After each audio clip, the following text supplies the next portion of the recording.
Road પર એટલા બધા ખાડા પડી ગયા છે કે કોઈ એમ્બ્યુલન્સમાં બેનને લઈને જાય તો ડિલિવરી થઈ જાય એવો આ રોડ બની ગયો છે। નગરી થઈ ગઈ છે। આજે કઈ જગ્યાએ આપ વિઝિટ કરી રહ્યા છો?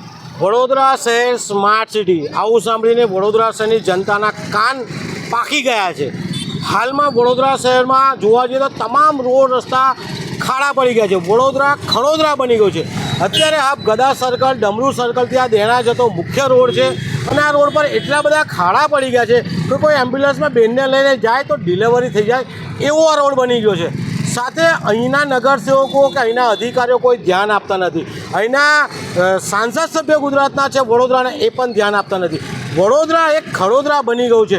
વડોદરા શહેરની જનતા જ્યારે વેરો ભરી રહી છે તો વેરાનું વળતર આપવાનું છે, પણ તો અહીંયા કળતર મળી રહ્યો છે। સાથે અધિકારીઓ પેચવર્ક કરે છે, 1-2 દિવસમાં પેચવર્ક આખું નીકળી જાય છે। તો જનતા જ્યારે વેરો ભરતી હોય તો સારું પેચવર્ક તો કરો।